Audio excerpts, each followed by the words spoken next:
చూసామండయ్య Kubera cinema. ఇప్పుడు రివ్యూలు చూసి సినిమా థియేటర్లకి వెళ్ళాలి అనుకున్న వాళ్ళకి కానీ,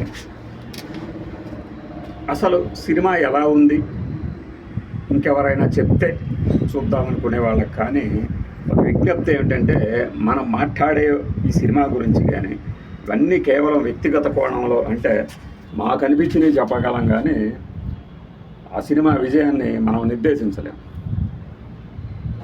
కుబేరాకు సంబంధించి ఈ క్యారెక్టర్కి ఇతనైతే సరిపోతాడు అని ఆ డైరెక్టర్ గారు భావించవచ్చు, శేఖర్ కమ్ముల గారు. Celebrating 25th year of Sekhar Kammula అనేది ఒక సెంటిమెంటల్ ఏమంటారు ట్యాగ్ పెట్టడం తప్పితే ఈ సినిమాకి, ఆయన రజతోత్సవ సంవత్సరానికి ఇది తీటైన సినిమా కానే కాదు, సాధారణమైన సినిమా. రివ్యూలు అయితే అద్భుతంగా ఉంది. అసలు కొంతమంది ఫేస్బుక్లో కూడా ఇక్కడ ఒక ప్రపంచం ఉంటుంది, అక్కడ ఒక ప్రపంచం ఉంటుంది అనుకుంటూ రాసుకుంటారు, కానీ వాస్తవానికి ఇది అసలు తెలుగు సినిమా కానే కాదు. తమిళ్ వాళ్ళ కోసం, హిందీ వాళ్ళ కోసం తీసి మన కోసం అని చెప్పేసి తెలుగులో కూడా ఆ వెర్షన్ తీసినట్లుంది తప్పితే, దీనికి అసలు నాగార్జున అనేందుకు, ధనుష్ ఎందుకు, అల్లరి నరేష్ను, రావు రమేష్ను పెట్టుకొని తీయొచ్చు కదా అనిపిస్తుంది. అంటే ఈ సినిమాని కిల్ చేయటము అనే ఒక ఉద్దేశాన్ని ఆపాదిస్తారు వెంటనే ఇలా చెప్పగానే. సినిమా చూసిన తర్వాత నేను మాట్లాడే మాటల్లో కనీసం 10% అయినా ఏకీభవిస్తాను. పోనీ నటన పరంగా నాగార్జున గారు కానీ, ధనుష్, రష్మిక, ఇంకా మిగిలిన క్యారెక్టర్ నటులు ఎవరో నాకైతే తెలియదు, వాళ్ళు లోపమేం లేదు. ఈ సినిమాలో లోపం ఏంటంటే, ఏదో వ్యవస్థలో ఏదో జరిగిపోతుంది, ఇలాంటివి కూడా ఉంటాయి అని మీకు చెప్పడం. ఇప్పుడు ఒక సినిమా ఉద్దేశం ఎంటర్టైన్ చేయటం, ఆ ఎంటర్టైన్మెంట్ అనేది భయపెట్టి కావచ్చు, హాస్యంతో కావచ్చు, కమర్షియల్ హంగులతో కావచ్చు. మరి దీని ఉద్దేశం ఏంటనేది ఒకటి, సినిమా ఆలోచింపజేయాలి, లేదంటే రంజింపజేయాలి. ఈ 2 కేటగిరీల్లో ఇది చేరుతుందో లేదో నాకైతే తెలియదు. నేనైతే అటు ఆలోచించలేకపోయాను, ఇటు రంజింపబడలేదు. ఇది నా ఒక్కడి కోణానికి, దృష్టికోణానికి సంబంధించిన విషయమే అనుకోండి. బట్ ఒకప్పుడు వందే జగద్గురు అని ఒక సినిమా వచ్చింది. ఎవరిది? రాణా, నయనతార, పోసాని కృష్ణమురళి, ఈ క్రిష్ డైరెక్టర్గా. ఆ సినిమా అప్పుడు ఏంటంటే ఇన్ని మాధ్యమాలు లేవు. సూపర్ హిట్ అనే ఒక వారపత్రిక వచ్చేది. ప్రతి వారం అసలు ఈ సినిమాకి పనిచేయటం మా అదృష్టం, మా జన్మధన్యమైంది, అసలు ఎంతటి గొప్ప సినిమా అన్నట్టు రాసుకొచ్చేవాళ్ళు. సినిమా చూసిన తర్వాత రాడ్ తీసుకొని తల బద్దలు కొట్టుకోవాల్సి వచ్చింది. అంటే నీకు అర్థం కాదులే, నువ్వు నేల క్లాస్ ప్రేక్షకుడివి, మాకు అర్థమవుతుంది ఎంత గొప్పదో ఇది అన్నట్టు కొంతమంది మాట్లాడవచ్చు అప్పట్లో. ఇప్పుడు కూడా ఈ సినిమా గురించి నేను పదే చెప్తూ ఉంటా. ఒక సినిమా గురించి ఇంకొక సినిమా వాళ్ళు ప్రీమియర్కు లేదంటే ఆ ట్రైలర్ చూసో ఒక్కళ్ళన్నా చెడుగా మాట్లాడతారు. ఆ చెడుగా అంటే నచ్చలేదని కానీ, మైనస్ పాయింట్ కానీ మాట్లాడు. అందుకనే అలాంటి పెద్దవాళ్ళ చేత దీనికి ఒక హైప్ తీసుకొచ్చింది.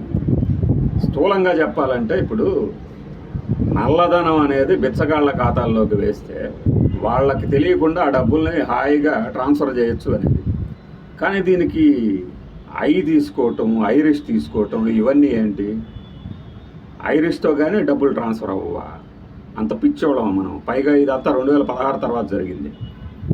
ఎందుకంటే ఇందులో రష్మిక ఒక సన్నివేశంలో ఈ నోటికి చెల్లదంటది 2000 నోటు. కాబట్టి కాలమానం ఏంటి?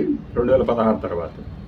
మనీ ట్రాన్స్ఫర్ అనేది ఏదో వ్యక్తుల్ని దగ్గర కూర్చోబెట్టుకొని చేస్తారు అనడం ఎంత అవివేకం. అంటే మనం లోపాల గురించే మాట్లాడుకుంటాం కదా. నాగార్జున గారికి ఉన్న ఇమేజ్ని దృష్టిలో పెట్టుకున్నప్పుడు ప్రేక్షకుడు తప్పకుండా నిరాశకు లోనైపోయాడు. ఎంత ఫెరోషియస్ క్యారెక్టర్స్ చేసాడు, ఎంత యాక్టివ్గా ఉండేవాళ్ళు. అట్లాంటిదేనా సెంటిమెంట్ పండించాల్సిన సీన్లోనూ పేలవంగా ఉన్నాడు. అలానే ఫైరింగ్ ఉండాల్సిన సన్నివేశాల్లోనూ అలానే ఉన్నాడు. అంటే ఇక నేను పూర్తిగా ఫేడ్ అవుట్ అయిపోయానే ఆయనే డిసైడ్ చేసినట్లు అనిపించింది. క్యారెక్టర్ని పోషించడంలో ఆ క్యారెక్టర్ ఇదే డిమాండ్ చేసిందని డైరెక్టర్ అనొచ్చు. కానీ మరొక వైపు మన హీరో ధనుష్ ఉన్నాడు. ధనుష్ ఫ్యాన్స్ కూడా ఏంటంటే, తమిళనాడులో ఎలా పే చేస్తుందో తెలియదు కానీ తెలుగులో మాత్రం జుట్టు పీక్కోవడం ఖాయం. మనం ఎక్స్పెక్ట్ చేసి, అంటే ఒక సినిమా ఎలా ఉంటుంది అనేది మనకు తెలియకుండానే ఒక అంచనా ఉంటుంది. అది ఇలా ఉండాలి, ఈ సీన్ ఇలా ఉండాలని అయితే చెప్పలేము. కానీ దాన్ని అందుకోలేనప్పుడు ఏంటంటే నిరాశ చెందుతారు. తద్వారా ఏంటంటే కలెక్షన్లో కూడా ప్రతిఫలిస్తుంది. అది అది ఒక మాస్, అంటే ఒక సమూహం కనుక అలా అనుకుందనుకోండి, ఇంకా సినిమాని ఎవరు బతికించలేదు.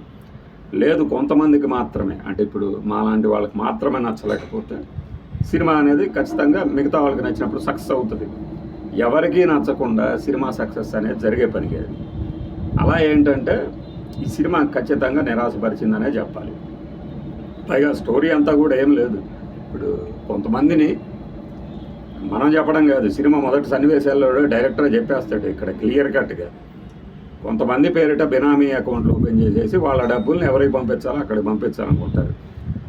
నేనే చెప్తున్నాను, ఫస్ట్ ఇంతవరకు చెప్పలేదు. బ్యాంక్ ఆఫ్ బరోడాకి సంబంధించి ఒక మహారాష్ట్రలోనే ఎక్కడో జరిగింది ఇలాంటి. రిక్షా పుల్లర్లకి అడుక్కునే వాళ్ళ పేరిట బినామీ ఖాతాలు ఓపెన్ చేయించి లోన్లు ఇప్పించి ఆ డబ్బంతా మింగేశారు బ్యాంకులకు సంబంధించిన వాళ్ళు, ఆ బ్రాంచ్ వరకు.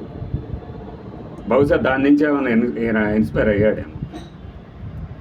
అలా ఏదో వ్యవస్థలో బీభత్సమైన, ఇప్పుడు నల్లధనం, షెల్ కంపెనీలు ఇవన్నీ చూసినప్పుడు మనకి ఆ రిలయన్స్కి ఆంధ్రప్రదేశ్లో ఓఎన్జీసీ ఫీల్డ్స్లో మనకి ఇక్కడ దొరికింది కదా, కృష్ణా గోదావరి బేసిన్లో ఆయిల్ దొరకటము, వీటన్నిటిని కాస్త కూస్త రిలేట్ అవుతున్నట్టు అనిపిస్తుంది. కానీ ఎక్కడ ఏంటంటే ఒక పైగా హీరో ధనుష్ అనే అతను బ్యాక్గ్రౌండ్ ఏంటి అనేది ఎక్కువగా ఎస్టాబ్లిష్ చేయలేకపోయినా విలన్ బ్యాక్గ్రౌండ్ మాత్రం అదే పనికి ఎస్టాబ్లిష్ చేస్తూనే పోతాడు.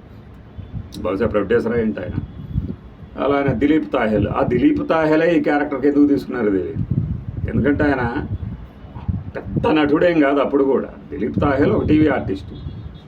అంటే మనకి ఇప్పుడు హిందీ నుంచి తీసుకురావాలంటే పరేష్ రావెల్ని, మన ఇంకొక ఆయన ఉన్నారు ఈ మధ్యకాలంలో ఎక్కువ హిందీ నుంచి తీసుకొస్తూ ఉన్నారు కదా, అలా వాళ్ళని అదే చేశాడు కదా మన అత్తారింటికి దారేదిలో తాత క్యారెక్టర్ బొమ్మిక్కిరాని. వీళ్ళందరినీ తీసుకురాలేక వీళ్ళని పెట్టుకున్నారా అనిపిస్తుంది. అంతకు మించి ఖండఖండాలుగా నరికినట్లే ఉంది. ఇట్లా ఎందుకు రివ్యూ అంటే ఆ సినిమా అలానే ఉంది కాబట్టి. ఈ ఇద్దరు హీరోల అభిమానులు మాత్రం తీవ్రంగా నిరాశపరుస్తారు. ఎక్సెల్ చేసింది ఎవరయ్యా అంటే ఈ క్యారెక్టర్ల వరకు వాళ్ళు చేసి ఉండొచ్చేమో కానీ ప్రేక్షకుడుగా సినిమాను చూసినప్పుడు జుట్టు వీక్కోవడం ఖాయం. బాయ్.